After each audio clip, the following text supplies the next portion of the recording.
안녕하세요. 이원재입니다. 내란으로 망가진 경제를 살려내겠습니다. 7월 1일 수요일 이원재 끝내주는 경제 라이브 시작하겠습니다. 오늘 첫 순서로 윤영중 랩 2050 이사님 모시고 요즘 주가 막 오르잖아요. 부동산 어떻게 되는 거예요? 이재명 대통령이 주가는 띄우고 부동산은 잡겠다고 선언을 한 것일까요? 이번에 나온 가계부채 대책 그리고 주식시장의 주주들의 권리를 좀 더 강화하겠다는 상법 개정안 어떻게 되고 있는지 윤형중 랩 2050 이사님하고 말씀 나누겠습니다. 어서 오세요. 안녕하세요. 네, 안녕하세요. 네. 경제를 살리는 방송, 경제를 살리는 패널 윤용중입니다. 경제를 살리는 패널이에요? 네. 좋습니다. 패기가 좋으니까 네. 우리 또 한번 달려보죠. 특히 오늘의 주제는 이재명 대통령이 집권하자마자 강력하게 보인 의지인데요. 이런 발언이 나왔어요. 집값이 오르는 것은 부동산이 투기 수단이 됐기 때문이다.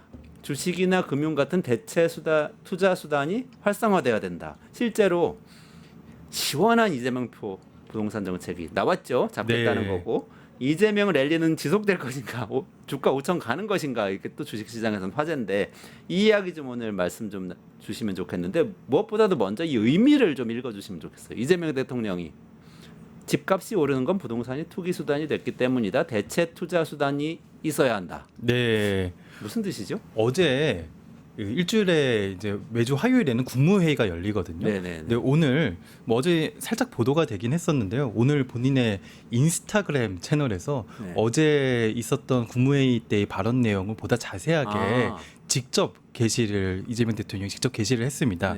네. 주된 내용은 그동안 대한민국의 투자 수단이 부동산 주로 부동산이 되다 보니 주택 또는 부동산으로 한정되다 보니까 주택이 투기 수단에 대해서 결과적으로는 주거 불안정을 초래했다.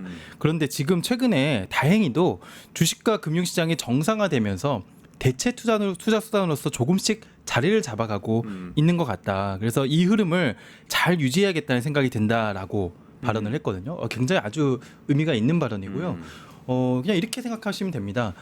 부동산은요, 우리나라에서는 그 어떤 투자 종목들보다 가장 수익률이 좋은 한마디로 불페이 투자처입니다. 네. 그렇기 때문에 전 국민이 뭐 자본시장에 가기보다는 아니 다른 걸 하기보다는 사실 일 안 하고 일하는 업무 시간에 부동산 자리를 알아보는 사람이 훨씬 부자가 되고 네. 자기 일 열심히 하는 사람이 늘 가난하게 사는 약간 이런 비유들도 굉장히 많았잖아요. 네. 그랬던 것만큼 한국에서는 그 어떤 투자처보다 부동산이 가장 각광받았고 결과적으로도 투자 수익률도 제일 높았는데요.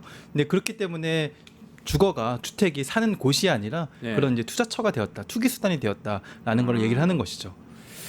근데 그 주식 투자가 대체 수단이 돼야 한다. 이 발언은 대체 투자 수단이 돼야 한다고 그냥 본인의 생각을 이야기한 것인가요? 아니면은 대통령으로서 뭘 어떻게 하겠다는 게 있는 거예요? 대통령이 뭐 주식을 왕창 사가지고 주가를 올릴 수는 없는 거죠. 네. 어떤 방법이 있어야 되는 거죠. 여러 방법들이 있죠. 지금 네. 코스피 5천에 부합하는 여러 정책들이 이미 나와 있고요. 또 오늘 가장 결정적인 그런 이제 정책들이라고 할 수 있는 상법 개정안을 여야가 이제 합의에 드디어 이르렀습니다. 그래서 상법 오늘, 개정은 합의됐어요? 네, 오늘 방송 나오기 바로 직전에 네네네. 예, 속보가 떴습니다. 아. 그래서 아직 본회의 의결은 아마 내일 네네네. 이루어질 것으로 보여지는데요. 여야가 합의했다라고 보도가 나온 만큼 내일 무리 없이 본회의에서 의결될 것으로 보여집니다. 상법을 개정하면은 투자자들한테 어떤 변화가 생기는 건가요? 지금 이미 상법이 개정될 것이라고 예상하면서 네.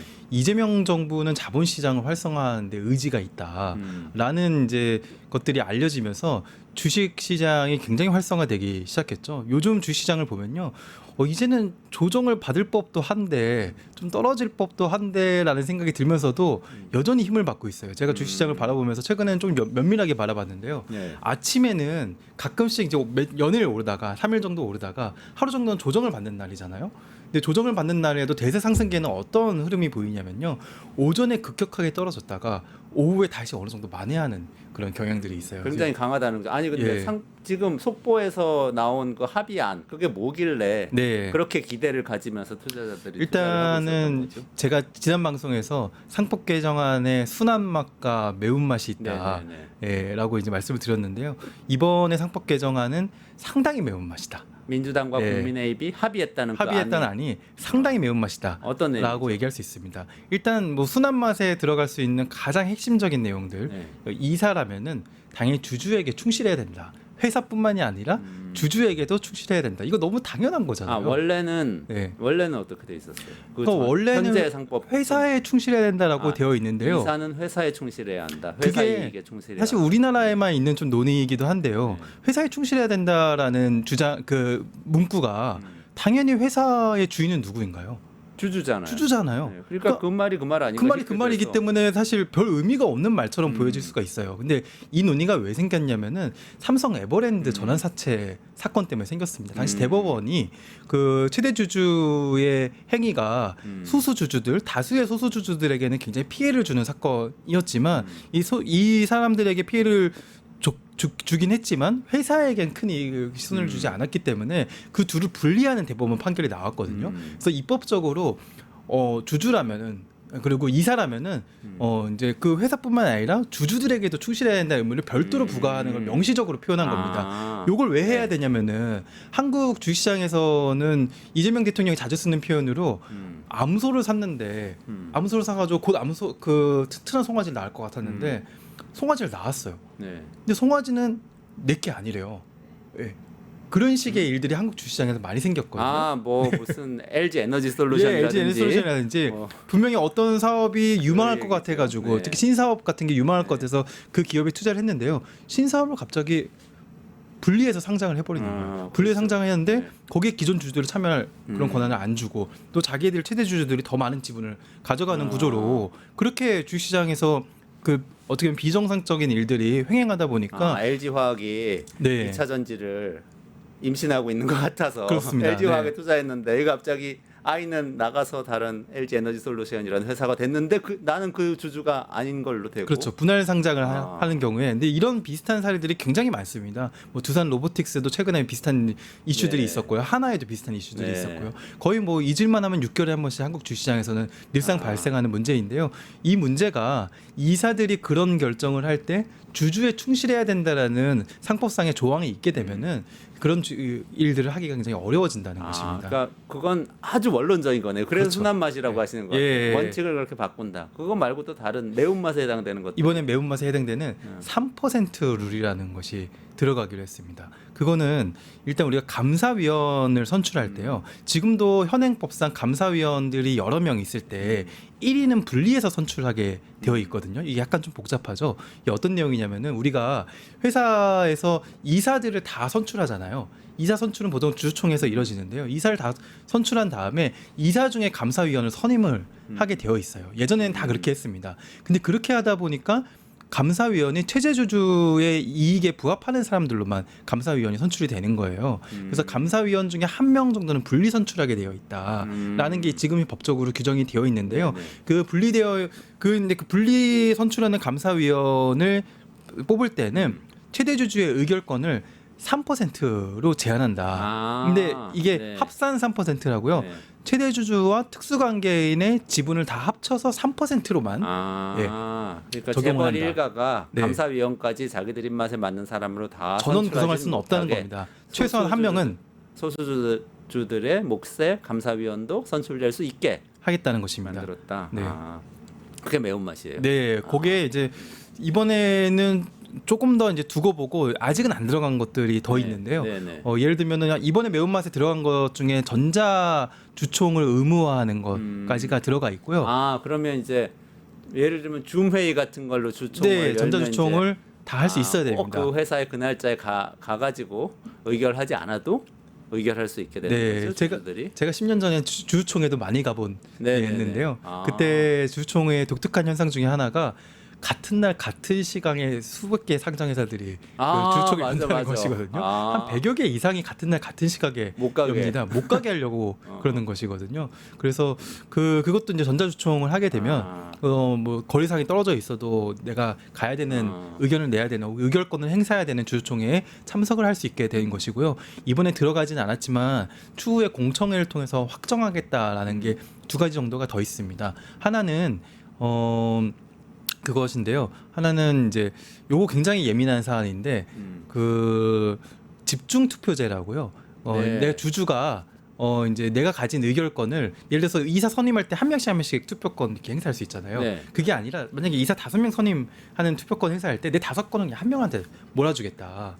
예, 아, 집중 투표를 할 수 그러면은 있는 제도를 의무화하는 내용을 이번에 여러 논의 끝에 이번에 정하진 이번에 안 않고 들어갔어요. 공청회를 통해서 하겠다라는 것인데요. 그것이 이제 공청회를 통해서 하게 되면은 그것도 상당히 큰 변화. 그러네요. 근데 그것도 이미 제도적으로는 마련이 돼 있어요. 옛날에 경제민주화라고 들어보셨잖아요. 네네. 그때 들어간 조항인데 근데 지금 채택하고 있는 기업들이 거의 없습니다. 왜냐면은 네.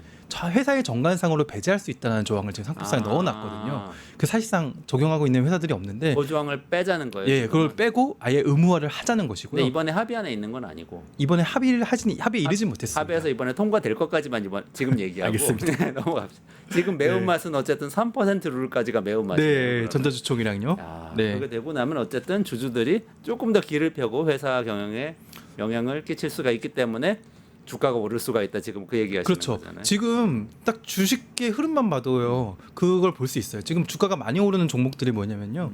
지주회사들이 많이 오르고 있습니다. 아, 예, 지주회사들은 여러 비상장 계열사들을 거느리고 있고 아. 비상장 계열사들 중에 알짜 회사들이 많이 있거든요. 아, 지주회사가 있고 지주회사가 주로 재벌 오너들이 네, 갖고 오너들이 갖고 또 지분율이 높고요. 지주회사를 갖고 있고 지주회사에서 지분 투자를 해서 많은 그렇죠. 계열사들 거느리는데 계열사를 그중에 거느리고 비상장 회사들 비상장 계열사들이 많이 아. 있습니다. 알짜 비상장 계열사들이 많이 있고요. 근데 그동안 저평가받을 수밖에 없었던 게 이 비상장 알짜 계열사들을 온전히 이 지주회사의 주주가 온전히 그 가치를 인정받기가 어려울 거라고 예상을 네. 했거든요. 왜냐하면 회사를 뗐다 붙였다 하는 방법들을 통해서 그동안 대부분 최대 주주들이 가져가는 모습들을 우리가 많이 봐왔기 때문에 외국인 투자자들도 믿지 않는 거예요. 네. 근데 요즘은 외국인 투자자들이 나서서 음. 지주회사들을 막 사고 있어요. 아, 그러니까 한국 정부를 믿는 거예요. 아, 이제는 투명해질 거다. 네. 이렇게 믿는 거구나. 더 이상 주시에서 그거 그런 장난질은 안 통할 것이라고 굉장히 큰 사인이네요. 외국인 투자자들이 아. 믿고 있는 겁니다. 세러 강님 감사합니다. 이원재님, 윤영중님, 최승병님 잘 듣겠습니다. 말씀 주셨어요. 권민자님 감사드리고요. 그러면 부동산 얘기를 좀 넘어가서 네. 상법개정안 속보 다뤄주셨으니까 부동산이 어떻게 하는 거예요? 그러니까 우리는 헤드라인으로 알고 있는 건 주담대 주택담보대출을 6억까지만 그 받을 수 있게 해서 이 부동산 가격을 좀 잡으려고 하는 것 같다. 이 네, 정도 많이 알고 맞습니다. 있어요. 네, 조금 네. 상세한 내용을 알려주시면 좋겠어요. 아, 근데 요 얘기만 조금만 먼저 말씀드리고 싶은데요. 이재명 대통령께서 이제 주식 부동산 시장보다 대체 투자 수단으로서 네네. 주식 시장을 강조했잖아요. 네. 그냥 보기에는 두 시장도 다 수익을 추구할 수 있는 시장이고 네네. 뭐가 다르냐. 아, 이렇게 그러게. 생각할 수 있잖아요. 네. 그렇지만 이게 국가 경제에는 아주 큰 차이가 있습니다. 제가 3억짜리 집을 샀다가 그 집을 나중에 6억으로 사회자님께 네. 이원진님께 이렇게 팔게 되면은 제가 과연 어떤 경제적 가치를 창출했을까요? 그래도 돈을 벌면 경제적 가치인 건 아니에요? 무식한 질문인가? 제가 번 돈 3억은요 그냥 온전히 이원재님에게서만 온 것입니다. 아, 그러네. 내 주머니 털어간 거네. 그 어떤 경제적 가치를 창출한 것이 아. 없어요. 그러니까 그 집이 가치가 그러니까 가격은 올랐는데 그 집이 좋아진 건 없죠. 좋아진 게 있을 수도 있습니다. 왜 집값이 오르냐면요. 그 지역의 인프라가 좋아지기 때문에 오르거든요. 아. 근데 그 지역의 인프라가 좋아지는 거는 보통 도로, 지하철, 뭐 이렇게 공공시설, 병원 그거는 세금으로 네, 돈 내서 하는 대부분 거죠. 그런 것들은 세금으로 돈 내가지고 조성한. 지금 강남이 왜 시설이 좋을까요? 음. 국가가 기반 시대에서 도입 계획 도시를 만든 곳이잖아요. 예, 그렇기 때문에 오히려 그 집값이 오르는 거는 이 공공 인프라를 통해서 그 가격을 집주인들이 이제 사유화하는 아. 그런 메커니즘을 통해서 집값이 오르는 것인데요. 아, 그러니까 가치가 그냥 왔을 뿐 생긴 건 아니다. 그렇죠. 근데 이제 그게 이재명 대통령의 말한 그 발언의 의미군요. 그렇죠. 근데 말하자면. 주식 투자의 경우에는 음. 기업이 재가치를 받게 되면 그 기업이 조달할 수 있는 여러 자금이 상당히 조달 금리가 낮아집니다. 예를 채권을 아. 발행해도 회사채를 굉장히 저금리에 발행을 할 수 있고요. 아니면 채권 돈을 빌리지 않아도 돼요. 새로 유상증자를 해도 기업의 가치가 높으면 이 기업이 앞으로 유망하다. 그렇죠, 그렇죠. 예, 좋은 사업을 할 거고 이렇게 돈 벌 사업을 할 건데 그 돈 벌 사업에 돈이 좀 필요하다. 그러면 오히려 기꺼이 유상증자에 사람들이 참여를 합니다. 그러면은 돈 한 푼 빌리지도 않고 뭐 수억 수조의 자금을 마련할 수 있는 것이잖아요. 그래서 자본시장에 들어가는 돈은요 생산적인 경제 활동에 들어가는 돈입니다. 이게 그러네요. 엄청난 차이가 있는 것이라서요. 우리나라는 그동안 부동산에만 쏠린 이 자금을 어떻게 보면 생산적인 영역으로 좀 바꿔야 될 때입니다. 네. 자본시장뿐만 아니라 뭐 벤처시장이라든지 여러 시장으로 여러 시장들을 키워야 되는 그런 때입니다. 네. 생산적이다 비생산적이다 이게 차이가 있군요. 이재명 네. 대통령은 생산적인 사람인 것 같긴 해요. 일을 엄청 열심히 하고 여러 가지를 하시더라고요. 어쨌든 그리고 네. 부동산 대책으로 가서 네, 그 바로 넘어가겠습니다. 비생산적인 네. 부동산을 어떻게 하겠다는 네, 이번에 대책입니까 지금? 굉장히 여러 가지 정책이 발표됐는데요. 가장 그 화제가 된 거는 주택담보대출의 한도를 6억 원으로 제한하겠다. 이게 어떤 의미냐면요. 예를 들어서 요새 무슨 압구정 현대아파트는 무슨 집값의 가치가 무슨 실거래가가 100억이 넘잖아요. 네. 아파트 한 채예요. 네네네. 황당한 일이긴 하지만 그러면 100억이 넘는 주택에 대한 담보대출은요 은행에서 그 담보에 대한 그 받을 수 있는 수준이기 때문에 수십억을 빌려줄 수 있는 거죠. 많은 경우에 뭐 지금 뭐 강남의 아파트 가격은 뭐 대부분 수십억이기 때문에 대출의 금액도 기본적으로 10억은 넘게 되거든요. 근데 대출의 한도를 무조건 6억 넘으면 안 된다. 라는 내용입니다. 근데 그게 가장 핵심적인 네네. 내용이고 이거는 전례 없는 수준의 이제 그 대출 제한이라고 볼 수 있고요. 어찌 보면 좀 과도한 대출 제한이 아니냐라고 비판받을 만한 여지도 물론 있기도 합니다. 그리고 두 번째로는 그동안 생애 최초 주택 구입자에게는 좀 LTV라고요. 우리가 대출을 할 수 있는 한도 전체 집값 대비 대출할 수 있는 한도를 좀 넉넉하게 인정을 해주는 편이었습니다. LTV 한도를 80%로 인정을 해줬는데 그것도 70%로 그게 낮추게 그러니까 되었고요. 집값의 80%까지는 대출을 할 수 있다. 이게 LTV 80%의 의미죠. 그렇죠. 예. 네. 10억짜리 집이라면 8억까지 대출을 네. 내 돈 2억만 있으면 가능했었습니다. 80%라면 그렇고. 그래, 이제는 이제 7억 70%로 줄었고요. 또 주택담보대출을 받는 경우에 수도권에서 주택담보대출을 받는 경우에는 무조건 6개월 동안은 실거주를 해야 됩니다. 이것도 굉장히 중요한 대출을 받으면 꼭 내용인데요. 살아야 된다. 네, 꼭 살아야 됩니다. 결국 뒤집어서 얘기하면은 꼭 본인이 살 집만 대출 받아서 사라, 구매해라. 네, 이게 왜 중요하냐면 이렇게 하면 갭 투자를 하지 못하게 됩니다. 아 그러네요. 전세 끼고 확 사는 거를. 사실 이 모든 일들이 조금 돌이켜 보면요, 다 오세훈이 쏘아올린 공이거든요. 오쏘공이라고 하는데 뭐죠? 토지 거래 허가제라고 기억하시죠? 네, 토허제. 네, 토허제. 토허제를 갑자기 해제하는 결정을 오세훈 서울시장이 대선을 한 두세 달인가 앞두고 2월 달이었어요. 예, 2월 갑자기 달에 결정을 했잖아요. 몇 개 서울의 몇 개 지역에 네. 대해서. 그리고 네. 한 달 만에 그거를 다시 원복시킵니다. 주로 강남 지역이었는데 네. 원상복구시켰죠. 원상복구시켰죠. 근데 그거를 해제한 시점부터 지금까지 부동산 시장이 엄청나게, 그것도 수도권과 엄청 수도권 올랐어요, 중에서도 진짜. 핵심 지역만 더 엄청나게 달아오르기 시작했거든요. 사실 이 모든 것의 시작은 오세훈의 에서 비롯됐고요. 그래서 제가 오쏘공이라고 부르는 것이고요.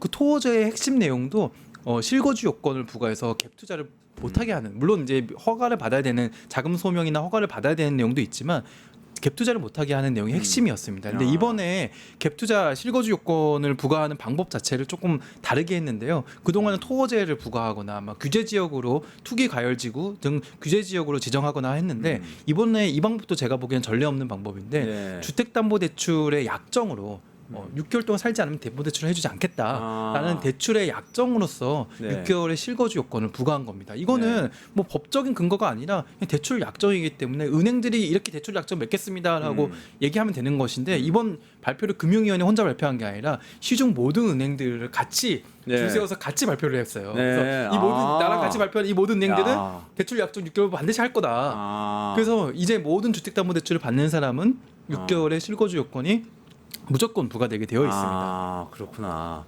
엄청난 변화네요. 말씀을 듣고 보니까. 그거 말고 몇 가지 더 있는데요. 네. 뭐 이 정도로 네네.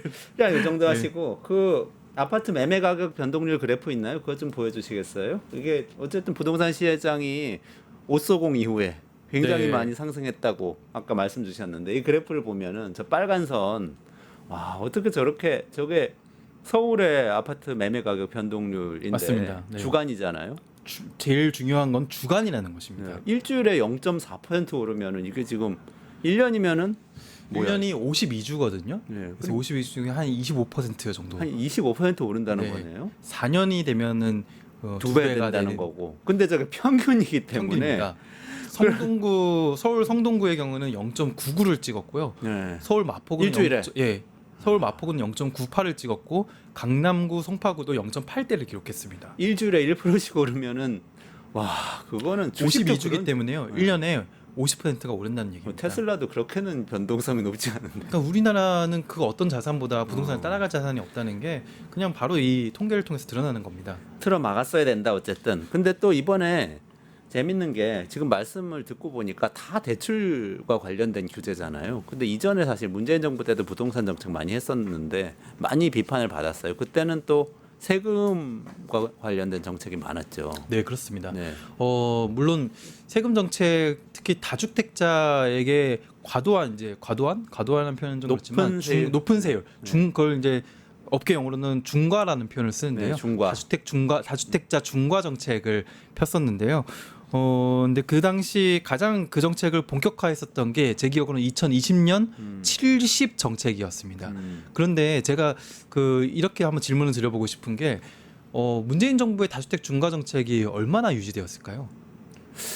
글쎄요. 2년도 유지가 안 됐어요. 아, 그래요? 왜냐면은 바로 2022년 3월 9일 대통령 선거에서 패배함으로써 이게 법률로서 한 게 아니라 시행령을 통해서 했기 네. 때문에 바로 정권을 뺏기면서 원복이 되었거든요. 아. 물론 이제 다주택 중과의 뭐 의도는 있었으나 여러 비판들을 많이 받았고 비판보다 더 중요한 거는 효과입니다.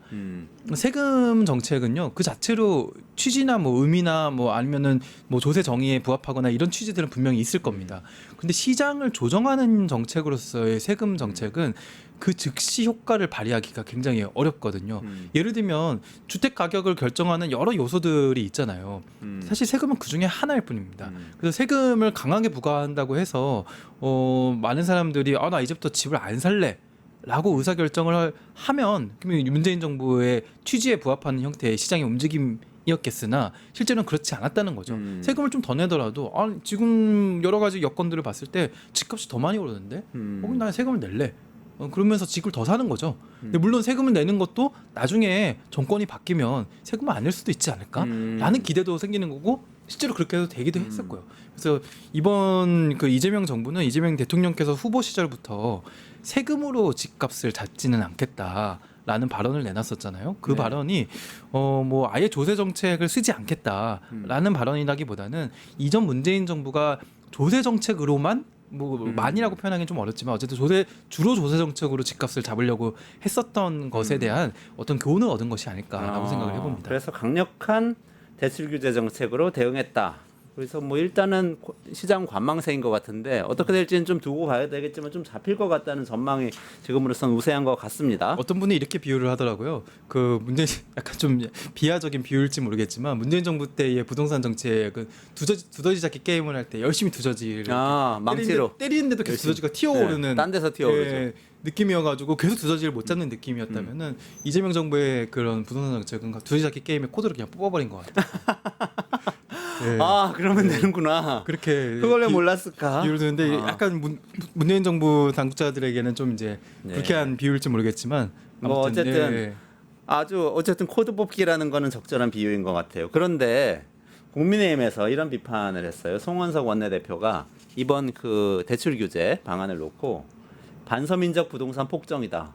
중산층 서민은 서울 집을 영원히 사지 말라 이런 뜻이다. 라고 강력하게 비판을 했는데 어떻게 봐야 됩니까? 네, 이번에 제가 여러 정책들이 있었다 그랬잖아요. 여러 정책들 중에 대출의 기간 제한도 있거든요. 대출의 기간을 이제 30년으로 이제 제한을 했고 30년 제한한 데다가 7월 1일부터 DSR 3단계 규제가 들어가게 되는데 그렇게 되면은 30년에 제가 왜 6억일까? 왜 6억으로 제한했을까? 이 부분에 대해서 고민을 하다가 이제 이후에 나온 여러 보도들을 보니까 6억의 경우에 30년으로 원리금 합산하면은 월 300만 원 정도가 나오더라고요. 월 300만 원 정도의 원리금을 이제 내면서 그러면서 자기의 생활비를 한 3,400만 원 정도를 유지시키려면은 기본적으로 연봉이 1억은 넘어야 되거든요. 예. 근데 이제 뭐 요즘 신조어가 발생했는데 고소득 흑수저라는 표현이 고소득 흑수저. 예, 고소득 흑수저의 주거사다리를 걷어차버렸다. 뭐 이런 표현들이 나오잖아요. 근데 고소득 흑수저라고 얘기하는 사람들의 기본적인 수준이 한 1억 원은 넘어야 되는 것이거든요. 근데 지금 뭐 특히 청년 고소득 흑수저 이런 얘기들 나오는데 청년인데 연봉이 1억이면서 근데 자기 자본까지도 한 5억 정도가 있어야 되는 사람을 따지고 보면은 아마 30대 전체의 1%도 되지 않을 수준일 거거든요. 그래서 그 사람들은 물론 나는 그동안 돈도 한 5억 정도 모았고 그리고 나는 충분히 연봉도 1억 5천 정도 되고 그래서 난 집을 사고 싶어서 대출도 충분히 10억 정도 받고 싶은데 내 대출을 막았어. 이런 사람들에게는 물론 그런 계획의 차질 정도는 있을 수 있습니다. 하지만 뭐 대출의 한도를 6억으로 제한한 것이잖아요. 근데 6억으로 제한했으면은 6억에다 자기 자본을 이제 LTV 아까 70% 최근 시초의 대출인 경우 70%라고 했잖아요. 6억에다 70%를 적용하면은 자기 자본이 한 2억 5천 정도 들어가죠. 한 8, 9억 정도의 집을 사는 데 있어서는 뭐 아무 문제가 없고요. 네, 그래서 네. 생애 최초 대출이기에는 뭐 9억이나 10억짜리 집을 사는데 별 문제가 없고 규제 지역이 아닌 곳에서는 뭐 50% LTV가 적용받기 때문에 한 12억짜리 집을 살 때도 풀로 대출 받아서 사는데도 아무 문제가 없습니다. 아니 그것도 그거지만 정말로 흑수저 무주택자인데 고소득이라고 하면은 10억짜리 집이 5억 되면은 훨씬 싸게 금방 살 수 있는 거잖아요. 그런 거 아니에요? 물론 이번 조치로 뭐 10억짜리 집이 5억이 되는 건 쉽지 않겠지만 그렇지만 집값이 잡히면 이게 날아가서 10억짜리 집이 20억 되면은 영영 살 수 없게 되는 그렇죠. 거죠. 대출을 더 받든 집값이 뭐라든. 올라가게 되면 더 영영 살 수 없게 되는 것이고요. 그리고 또 이제 제가 아는 어떤 분이 이제 최경호 주거 전문가 최경호라는 분이 이런 비유를 들던데요. 이번 부동산 대출 정책 대출 규제는 이렇게 비유할 수 있다. 사고가 났을 때 갑자기 출동한 소방차에 비유할 수 있다. 네. 그렇다면 언론이 제시하는 고소득 흑수저는 어떤 사람이냐? 내 횡단보도에서 내 차례로 이제 횡단보도에서 기다리고 있다가 길을 건너려고 기다리고 있었고 횡단보도에 서 있는 사람들인 거예요. 파란불 돼서 건너려고 네. 하는데 소방차가 지나갔어요. 그래서 갑자기 이제 소방차가 조금 길게 지나가네요. 근데 그 사람들이 막 항의를 하는 거예요. 왜 내가 마침 건너려던 참인데 왜 지금 소방차가 지나가느냐? 라고 얘기를 하는 거예요. 서울 아파트 시장에 불이 났는데 네. 불 끌어간 거다. 그러니까 지금 잠깐만 기다리세요. 예, 뭐 이런 얘기입니다. 0.43%라는 네. 수치는요. 지금 불은 꺼야 되는 상황이거든요. 알겠습니다. 네. 오늘 여기까지 해야 될 것 같아요. 그래요? 네. 그 이럴 수가. 이거 말고 예금 보호 한도가 9월부터 5천만 원에서 1억 원으로 높아진다는 소식도 있습니다. 여러분들이 이거는 네. 꼭 알아두셔야 돼요. 24년 만에 예금 보호 한도가 높아졌어요. 그러니까 안심하고 예금할 수 있는 액수를 지금보다 2배로 늘리셔도 된다. 이런 얘기 소식도 있습니다. 많은 정책들이 이재명 정부에서 실행되고 있습니다. 오늘 여기까지 네. 그 윤형중 이사님하고 말씀 나누고요. 조금만 기다리시면 최승병 박사하고 같이 이란 이스라엘전에서 나타난 무기 체계를 보니까 우리나라 무기 체계에 심각한 문제가 있다. 이런 문제 의식을 얘기해 주실 텐데 무시무시합니다. 끝까지 들어주시고요. 윤형중 대표님 여기서 인사드릴게요. 고맙습니다. 네, 고맙습니다. 유튜브 구독하고 실시간 채팅과 댓글을 남기시면 매일매일 7,000TTCO를 드립니다. 참여 방법은 통통물 어플을 다운로드하고 회원가입과 로그인을 해주세요. 마이페이지에서 나의 회원 고유 번호를 복사해주세요. 유튜브 구독 후 실시간 채팅이나 댓글창에 고유 번호를 한 번만 입력하면 준비 끝! 지금 유튜브 채팅과 댓글 쓰기 참여하고 실천 TTCO 받아가세요.